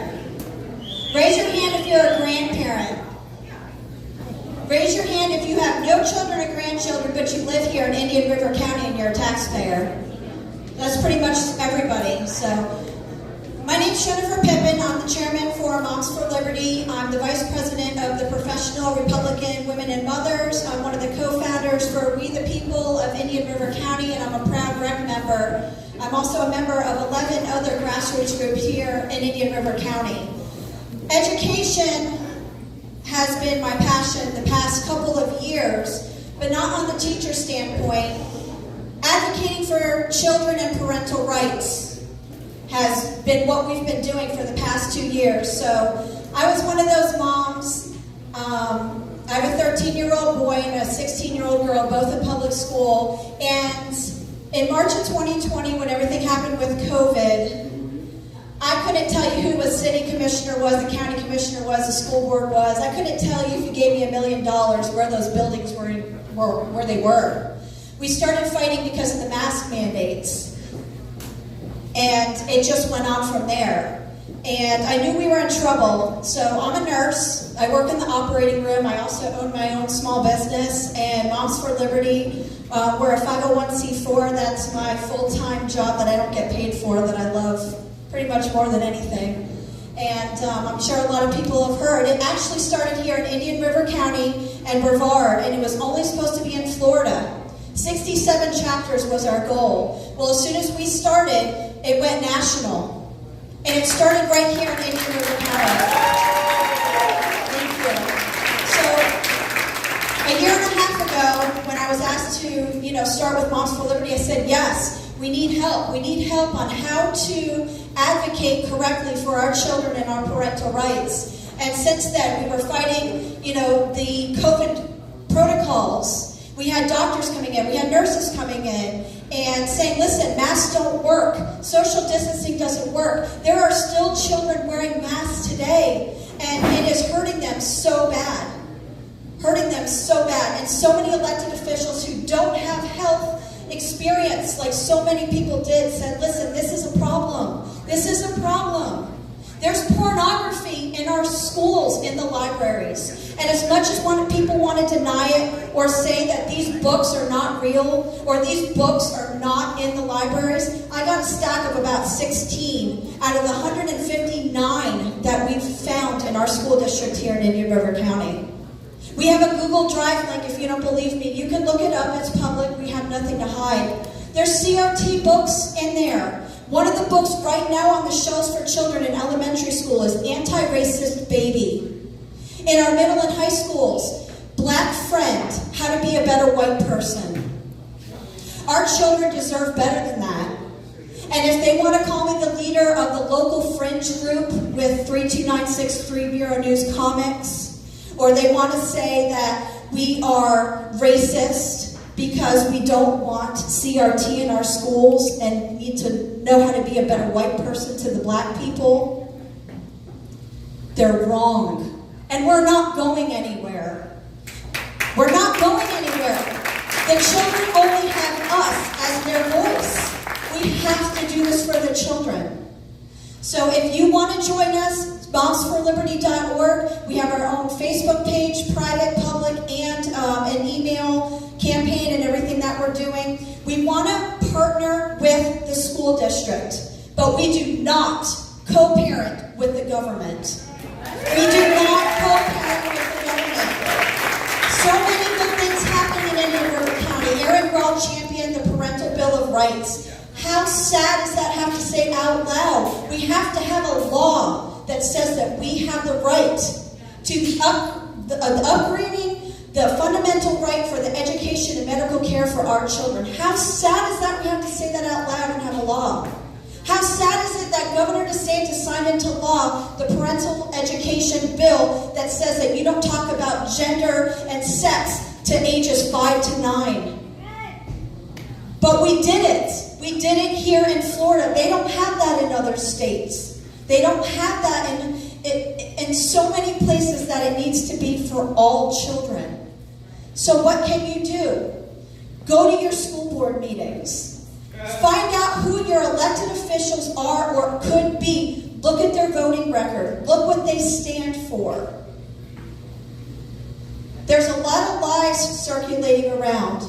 There's a lot of false information circulating around. That's not Jennifer Pippin's job to tell you, but we will put that information out there for you to read. Because again, children only have us as their voice. So please get involved. Everybody in here is like a puzzle piece. Some people are doing the two-way thing. Some people are doing the election integrity. Some people are doing education. Everybody has a puzzle piece. And if you can help in the arena of something else, maybe step out of your comfort zone. We need that now more than ever. So thank you very much for your time. I appreciate y'all. And August 23rd, vote. Okay, while we're waiting for Karen and Sheena to come forward, I'd like to do a drawing. Kim, you want to help me?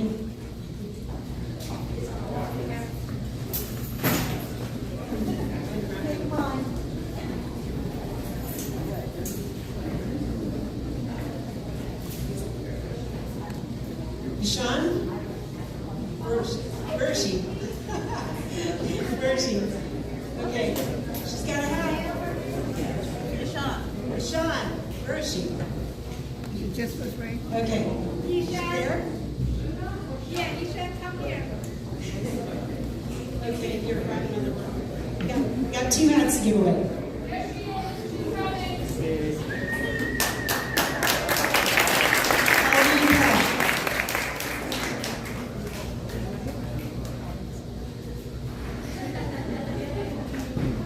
Colleen? Greatest in the country. Do not be elected, so let's get busy. Okay. And Colleen, is she here? No?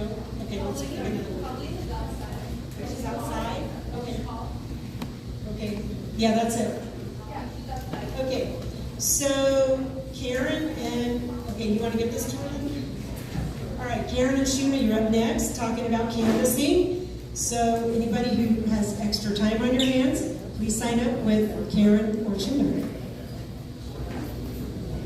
Reaching out to Indian River County Republicans isn't just about canvassing. It's not just about knocking doors. What it's about and what our goal is a goal that every Republican in our county can get behind, and that is getting our Republican base to the polls on August 23.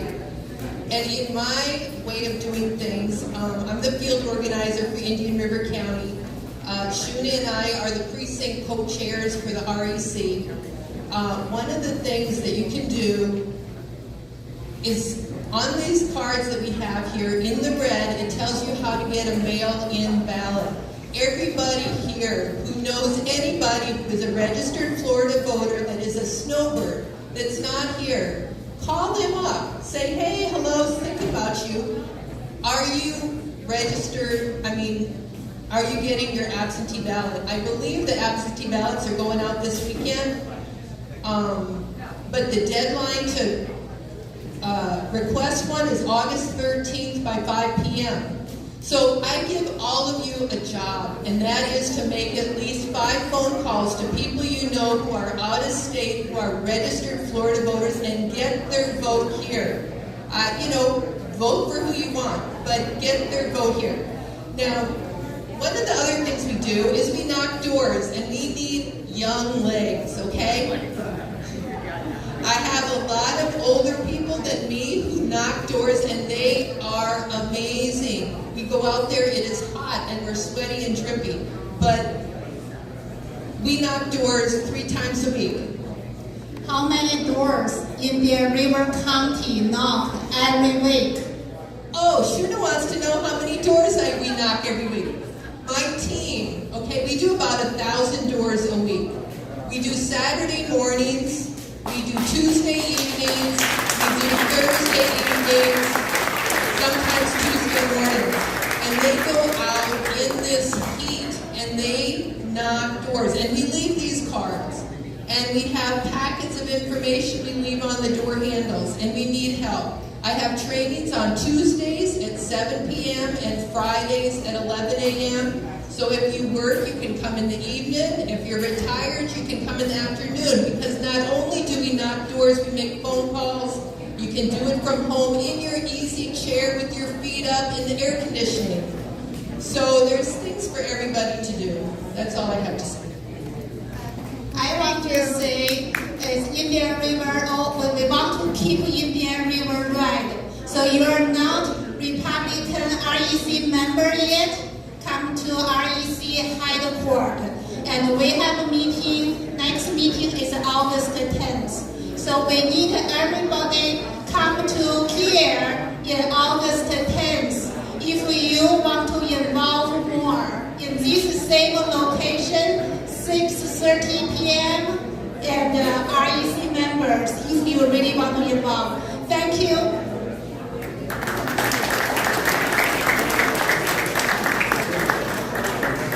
All right, Sandra, could you come up and talk to us about the Hispanic Club?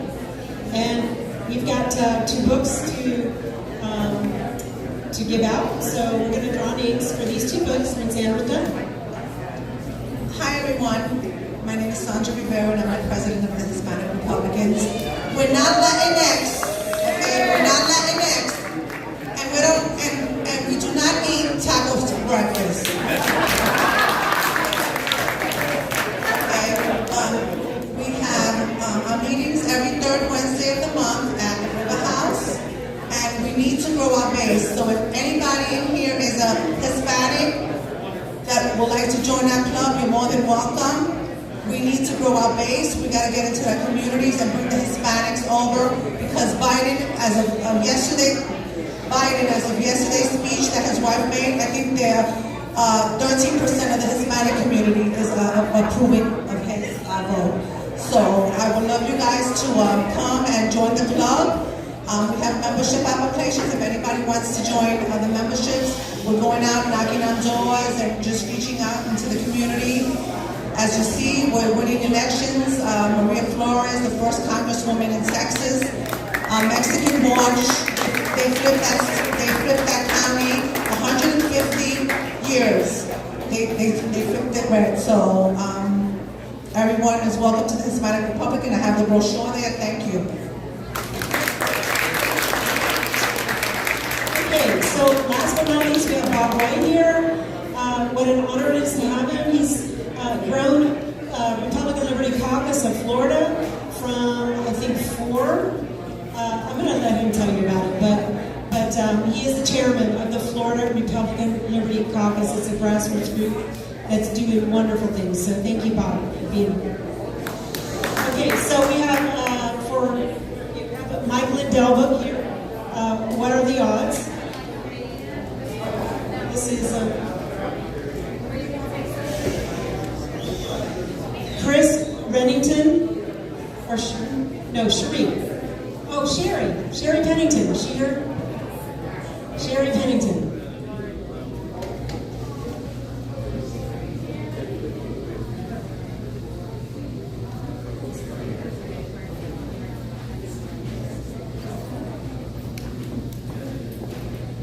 The next book that we have is Dinesh D'Souza's Death of a Nation. And that's Kim Flores. Is she here? These were donated by Patty Foley. And now Bob White, you will want to hear what he has to say. Please don't leave yet.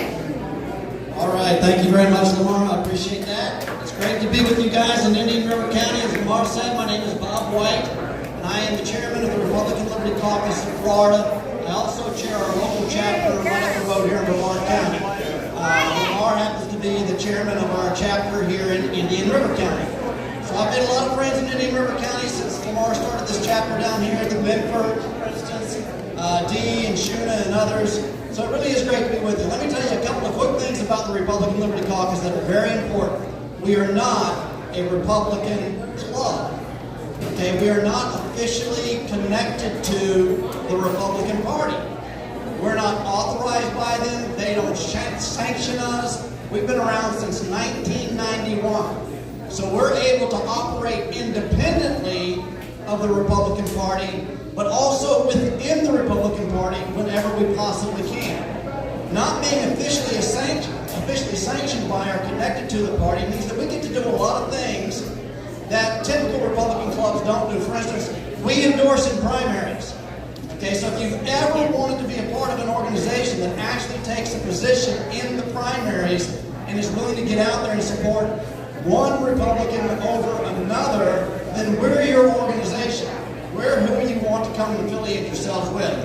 We are endorsing at the state level right now. We are probably up to about 30 candidates for the Florida House and Senate that we have endorsed all over the state of Florida. We have recommended to our national board, we have recommended probably 15 different candidates running for the Congress here in Florida, and the national board has endorsed those folks on our behalf. And your local chapter here in Indian River County, our local chapters get to make the endorsements in local races, school board, county commission, constitutional officers, city council, etc. That's entirely the purview of the local chapter. So they get to make those endorsements if they wish. So it is great to be with you. I've got two things really that I want to talk to you about tonight. And it really centers around two different individuals. One of them everybody in the room has heard of, Thomas Jefferson. The other one, maybe not so many people have heard of. How many of you have heard of a guy named Jeremy Brown? Anybody heard of Jeremy Brown? A few hands are up in the room. That's good. Here's the connection between these two. The connection between these two is one word: tyranny. Tyranny. I've got a poster that hangs on my home office wall above my desk. It's a poster of Thomas Jefferson. And there's a quote from Jefferson on that poster that says this: "I have sworn upon the altar of God eternal hostility against every form of tyranny over the mind of man." Now, if you were to parse that quote down, you would understand the extraordinary significance of it. Number one, I have sworn, I've taken an oath. Taken an oath. And where did I take it? I didn't take it sitting at my kitchen table. I took this oath on the altar of God. That's how significant this oath that he was taking was. And what was the oath for?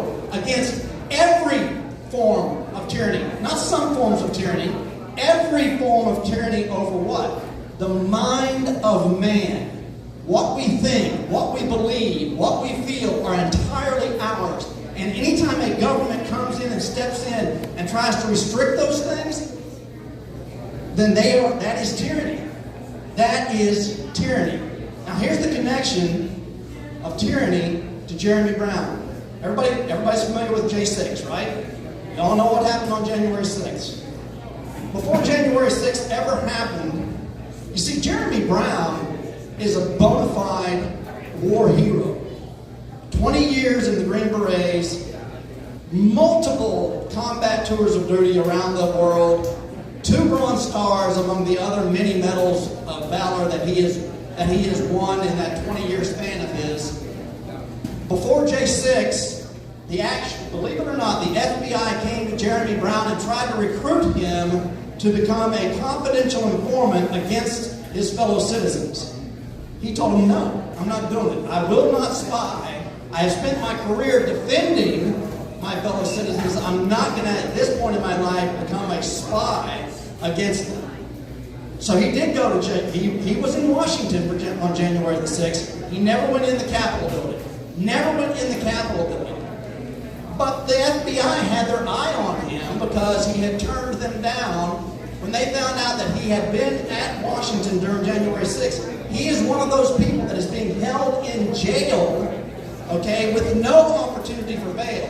And the only charge that they have against him is a misdemeanor charge called trespass on government property, and it wasn't in the Capitol at all. But he's in jail, no chance for bail. This is day 286 for Jeremy Brown, in jail with no opportunity for bail.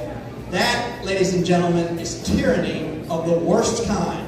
Now let me tell you one more thing about Jeremy Brown. I think you're going to like this. I hope you will. Jeremy Brown is also a candidate for the Florida House of Representatives. He is. A lot of people in this room probably know who Kathy Chamberlain is. Kathy wrote the book, Rules for Deplorables. Kathy, they don't call her a campaign manager because of his military background. She's the campaign commander, okay, for Jeremy Brown. They qualified him by petition. They went out and collected the petition signatures to get him qualified. So he is on the ballot. And I can tell you this, the Republican Liberty Caucus of Florida, when we endorse a candidate, they have to complete a very extensive questionnaire. They have to sign our Liberty Compact. And his questionnaire was absolutely, of all of the questionnaires, and we probably interviewed 60 to 70 candidates, his was the absolute best. It was stellar. This guy knows the Constitution forwards, backwards, up, down, in between, anytime you want to imagine it. And he knows how to apply it, okay, in almost every situation, on almost every single issue. This guy's tremendous. And we got K. Carl Smith over here. Jeremy Brown, in jail, okay, is now teaching Frederick Douglass to his fellow black inmates in the jail there in Clearwater. Can you believe that? And I think he's using K. Carl as jail. Now this guy, I mean, he's not sitting there. So go to brown4florida.com to learn more about Jeremy Brown. And it's the number 4, by the way, brown4florida.com. I'm very proud to tell you that the Republican Liberty Caucus of Florida has endorsed Jeremy Brown in his race for the Florida House of Representatives. I'm going to Clearwater tomorrow. I'm going to have the opportunity to go into the jail with him. I'll be with him and have an opportunity to talk to him, get to meet him for the very first time. And then we're having a free Jeremy Brown rally right after that at 12:30 in Clearwater, right in an open field right next to the jail. And we're going to be announcing our endorsement at that time and rallying to free Jeremy Brown. So make Jeremy Brown your cause for liberty and freedom and the Constitution. And by the way, you almost never get to hear the Constitution at a forum for local candidates. So thank you to Joanne Benford, wherever she is, for actually mentioning the Constitution of the United States tonight at this rally. And that's it for me. I'll take a question.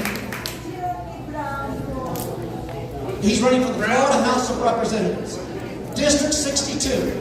It's Hillsborough and Pinellas. Great guy, great hero. A political prisoner, ladies and gentlemen. Let's free Jeremy Brown. If you're interested in other endorsements, you can go to our website, which is rlcfl.org, and you can learn all about us on that website. And you'll be able to, we keep adding, as we endorse them, we keep adding them, their graphics and who they are and what the districts are that they're running. So thank you all very much. I appreciate being here. Thank you, Bob. Congratulations tonight. Thank you, Kate Carl. Thank you, Bob. Thank you, Bob White, sorry. Anyway, thank you all for coming. And let's get busy, okay? We've got an election to